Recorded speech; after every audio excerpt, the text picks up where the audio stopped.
السلام علیکم ناظرین، میں ہوں ثناءاللہ مدنی اور آپ دیکھ رہے ہیں ایجوٹینمنٹ۔ آج کی اس ویڈیو میں ہم دیکھیں گے وہ کون سی باتیں اور کون سی چیزیں ہیں جو کانفیڈنس کلر ہیں اور کانفیڈنس کو ختم کرتے ہیں۔ ناظرین، خود اعتمادی کے راستے میں کچھ رکاوٹیں اور خود اعتمادی کے کچھ قاتل ہیں۔ ہمیں ان قاتلوں کو پکڑنا پڑے گا، تب جا کر ہم اپنے آپ کو خود اعتماد سمجھ سکیں گے۔ تو سب سے پہلا خود اعتمادی کا قاتل وہ ہماری زندگی میں ماضی میں کوئی ایسا واقعہ جو ہمیں اچھا نہ لگا ہو اور اس کے ساتھ کچھ بری یادیں وابستہ ہوں، وہ واقعہ ہماری خود اعتمادی کا سب سے بڑا قاتل ہوتا ہے۔ اگر ہم اس ناخوشگوار واقعے کی یادوں کو اپنے دماغ سے مٹا لیں تو ہم خود اعتمادی کے اس قاتل کو پکڑ لیں گے۔ دوسرا قاتل یہ احساس کمتری ہوتا ہے، اور خود اعتمادی کے برعکس اگر دیکھیں تو اپنے آپ کو ہمیشہ دوسروں سے کمتر محسوس کرنا اور اپنے آپ کے اندر ہمیشہ کوئی نہ کوئی کیڑے اور کوئی نہ کوئی ایسی چیز نکالتے رہنا جس سے انسان ڈی مورلائز ہو اور اپنے آپ کو کمتر سمجھنا شروع کر دے، یہ بھی ہماری خود اعتمادی کا قاتل ہے۔ تیسرے نمبر پر شرمیلا پن انسان کے اندر ضرور ہونا چاہیے۔ انسان کو شرم و حیا کا دامن کبھی بھی ہاتھ سے نہیں چھوڑنا چاہیے، لیکن جو ضرورت سے زیادہ شائنس ہے، جو ضرورت سے زیادہ ہمیشہ اپنے آپ کو شرمیلا پن اور دوسروں کے سامنے جھجک اور دوسروں کے سامنے ہمیشہ اپنے آپ میں ایک بولنے میں، کوئی کام کرنے میں شرمیلا پن محسوس ہو، تو یہ بھی ہماری خود اعتمادی کا قاتل ہے۔ چوتھے نمبر پر خود اعتمادی کا جو قاتل ہے وہ ہے ناکامی کا خوف۔ ہم بسا اوقات کوئی بھی کام اس لیے نہیں کرتے کہ شاید کہیں میں اس میں ناکام نہ ہو جاؤں، تو یہ جو ناکامی کا خوف ہے یہ بھی ہماری خود اعتمادی کو قتل کر دیتا ہے۔ اس کے ساتھ اگلا جو قاتل ہے وہ منفی لوگ اور ان لوگوں کے منفی مشورے۔ جو لوگ ہمیں ناکام نہیں دیکھنا چاہتے وہ ہمیشہ کوئی نہ کوئی ہمیں منفی مشورہ دیں گے۔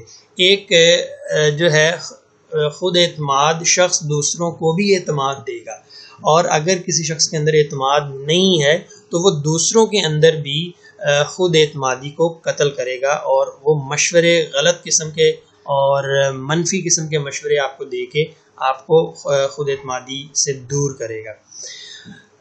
اس کے بعد اگلا قاتل جو ہے خود اعتمادی کا وہ ہے صلاحیت کی پہچان نہ ہونا۔ انسان کو جب اپنی ورتھ کا اور اپنی جو ہے اسٹرینتھ کا نہیں پتہ ہوتا، اپنی قابلیت کا اور اپنی صلاحیت کا نہیں پتہ ہوتا، تو بھی انسان جو ہے وہ با اعتماد نہیں ہوتا اور وہ خود اعتمادی کا جو ہے وہ مظاہرہ نہیں کر پاتا۔ اس سے اگلا قاتل ہمیشہ جو ہے وہ ماضی کے واقعات میں اور ماضی میں رہنا اور اپنی ماضی کی اچھی اور بری یادوں میں رہنا، بلکہ حال کے بجائے حال اور مستقبل کے بجائے اپنے ماضی میں رہنا، یہ بھی ہماری خود اعتمادی کو قتل کرتا ہے۔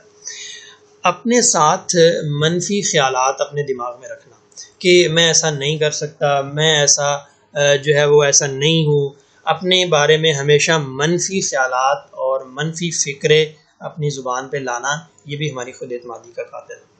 اس کے ساتھ ساتھ ہم اپنے بارے میں ہمیشہ یہ سوچتے ہیں کہ میرے ساتھ ہی ہمیشہ ایسا کی ہوتا ہے، میں ہی ہمیشہ جو ہے وہ نقصان کیوں اٹھاتا ہوں، میں ہی ہمیشہ جو ہے وہ اس طرح کی جو ہے وہ نقصان کا شکار کیوں ہوتا ہوں۔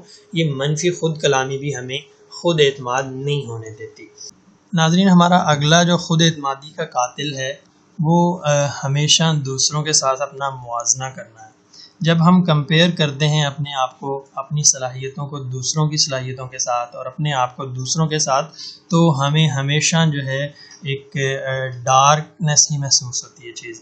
ہم دوسروں کی نعمتوں کو یا دوسروں کی خوبیوں سے تھوڑا سا اپنے آپ کو جو ہے وہ جلن محسوس کرتے ہیں، اور یہ موازنہ ہمیں خود اعتماد جو ہے وہ نہیں ہونے دیتا۔ آخری چیز جو خود اعتمادی کی قاتل ہے وہ ہے اپنی ناکامیوں اور اپنی غلطیوں کو ہمیشہ گنتے رہنا۔ ہم نے اپنے ماضی میں بہت ساری غلطیاں اور بہت ساری ناکامیاں کی ہوتی ہیں، اور جب ہم ان کو گنتے رہتے ہیں اور انہی کے اوپر فوکس کرتے رہتے ہیں تو یہ چیزیں ہمیں بوسٹ نہیں ہونے دیتی، یہ چیزیں ہمیں خود اعتماد نہیں ہونے دیتی، اور یہ چیزیں ہمیں ہمیشہ جو ہے وہ ڈارکنیس میں رکھتی ہیں اور ہمیں ہمیشہ جو ہے وہ انکمفرٹیبل جو ہے وہ رکھتی ہیں۔ یہ وہ قاتل ہیں جن کو اگر ہم پکڑ لیں تو ہم اپنی خود اعتمادی کو قائم رکھ سکتے ہیں۔ ناظرین، ان کانفیڈنس کلر سے بچ کے ہم اپنے آپ کو زیادہ بااعتماد بنا سکتے ہیں۔ Thank you very much. اللہ حافظ۔